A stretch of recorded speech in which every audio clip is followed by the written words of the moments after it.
Protein کہا جاتا ہے کہ یہ لفظ یونانی لغت کے لفظ پروٹون سے لیا گیا ہے۔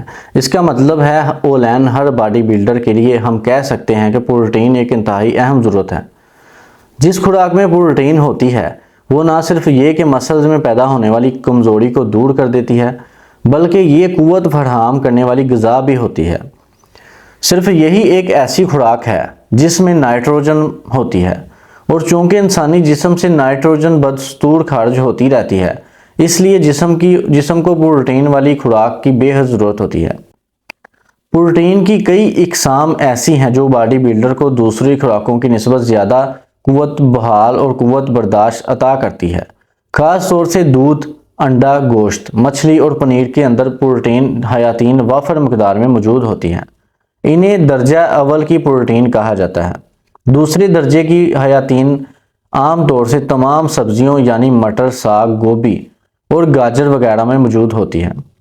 پروٹین کا ایک اچھا ذریعہ سویا فلور بھی ہے جو کہ سویا بین سے تیار کیا جاتا ہے، اور باڈی بلڈروں کے لیے مشہور خوراکوں میں سے سویا بین ایک مشترکہ جز کی حیثیت رکھتا ہے۔ یہ خیال پیدا ہوتا ہے کہ ایک انسان کے لیے کس قدر پروٹین ضروری ہوتی ہے۔ دراصل اس کا انحصار انسان کے جسم کے حجم اور اس کے کام پر منحصر ہوتا ہے۔ اس سلسلے میں اس کی باڈی بلڈنگ کی ٹریننگ والی ورزشوں کو پیش نظر رکھنا ضروری ہوتا ہے۔ سائنسی مطالعے کے ذریعے یہ نتیجہ اخذ کیا گیا ہے کہ ایک آدمی کو جو اچھی حالت میں سخت ورزشوں کا پروگرام رکھتا ہو، اسے 2 پاؤنڈ وزنی ورزش کے لیے 1/30 اونس پروٹین درکار ہوتی ہے۔ البتہ اس کا اندازہ کرنا آسان کام نہیں ہوتا۔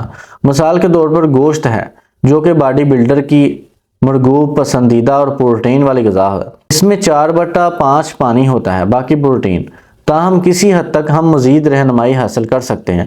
یہ کہا جاتا ہے کہ آدھا کلو دودھ ایک سن رسیدہ شخص کو روزانہ کی ضرورت والی پروٹین کا تقریباً 1/4 حصہ فراہم کر دیتا ہے۔ خوراک میں مچھلی، گوشت یا مرغی کا گوشت بھی پروٹین کی اچھی خاصی مقدار مہیا کر دیتی ہے، اور نیم سخت انڈے تقریباً حیاتین کا 1/5 حصہ مہیا کر دیتے ہیں۔ اس لیے دودھ، گوشت اور انڈوں کی ایک مناسب مقدار آپ کو مقرر شدہ خوراک میں آپ کے لیے پروٹین کی کمی کو صرف ایک حد تک ہی پورا کرتی ہے۔ باڈی بلڈروں کے لیے یہ بات کہی جا سکتی ہے کہ وہ جتنی سخت ورزشیں کرتے ہیں ان کے جسموں کو زیادہ محنت کرنا پڑتی ہیں۔ ان کے مطابق اس کمی کو پورا کرنے کے لیے انہیں مطلوبہ پروٹین حاصل نہیں ہوتی۔ اس لیے یہ بات قابل غور ہے کہ ایسی خوراک کا پروگرام ترتیب دیا جائے کہ جو ان کی اس کمی کو پورا کرنے کے لیے انہیں پروٹین مہیا کر سکے۔ ماہرین خوراک اس بات کی ہدایت کرتے ہیں کہ پروٹین کے ساتھ ساتھ قدرے کاربوہائیڈریٹس بھی استعمال کرنے چاہئیں۔ ان کی نسبت 1 کاربوہائیڈریٹس اور 4 حیاتین کی ہونی چاہیے۔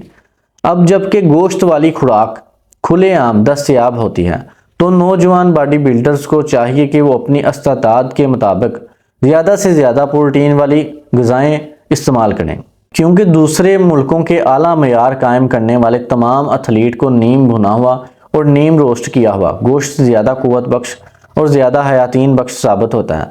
اعلیٰ معیار والے ایسے ایتھلیٹ بہت ہی کم ہوتے ہیں جو کہ اپنی طاقت اور قوت برداشت کو صرف خالص سبزیوں پر قائم رکھ سکیں۔ جہاں تک کاربوہائیڈریٹس کا معاملہ ہے، انسانی جسم کے لیے ایندھن کا کام کرتے ہیں۔ یہ بغیر نمکیات والی خوراک میں اور میٹھی چیزوں میں موجود ہوتے ہیں جو معدے اور جگر کے مسلز میں اور ان کے خون میں اسٹور ہو جاتے ہیں اور جسم میں طاقت کو منتقل کرتے ہیں۔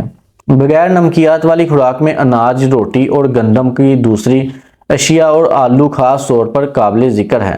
اس کے علاوہ میٹھی چیزوں میں شربت، شہد، پکے ہوئے پھل، گلوکوز جو معدے میں کیمیکل بریک ڈاؤن کو کاٹ کر آگے بڑھتے ہیں اور جس کے اندر تیز رفتار قوت کافی صرف ہو جانے کی وجہ سے جسم کے اندر طاقت کم ہو جاتی ہے اور قوت میں موجودہ میٹھی حیات کم ہو جاتی ہے۔ ایسی صورتحال میں آپ گلوکوز کی ایک مناسب مقدار ضرور استعمال کریں۔ روگنیات والے حیاتین ہماری ضروری خوراک میں تیسرے لازمی جز ہیں، اور یہ قابل قدر ہوتے ہیں کہ ان کی وجہ سے جسم کے اندر گرمی یا حرارت کو برقرار رکھنے اور ریزوں و قوت کو بحال رکھنے میں مدد ملتی ہے۔ یہ دھاتوں اور سبزیوں کی صورت میں موجود ہوتے ہیں اور ان کا زیادہ تر حصہ مکھن، تیل، گھی، پنیر، چربی اور گوشت نمک لگا کر دم پخت کی گئی ران دودھ اور کریم کے اندر موجود ہوتا ہے۔ اس کے علاوہ یہ جز ہمیں باداموں، اخروٹوں، چلگوزوں اور سولومن مچھلی وغیرہ میں پائے جاتے ہیں۔ خوراک کے ایک ماہر کا قول ہے، خوراک کے مندرجہ بالا تینوں اجزاء ایک باڈی بلڈر کی خوراک میں روز مرہ اور متوازن حصے کے ساتھ لازمی طور پر شامل ہونے چاہئیں۔ ایک protein 4 ounce, 2 carbohydrates 6 ounce, 3 number پہ روغنیات 4 اونس۔ صحیح معنوں میں تندرست و توانا رہنے کے لیے روزمرہ کی خوراک کے علاوہ دیگر چیزوں کی بھی ضرورت ہوتی ہے۔ ان میں وٹامن، دھاتیں، پانی اور متفرقات قابل ذکر ہیں۔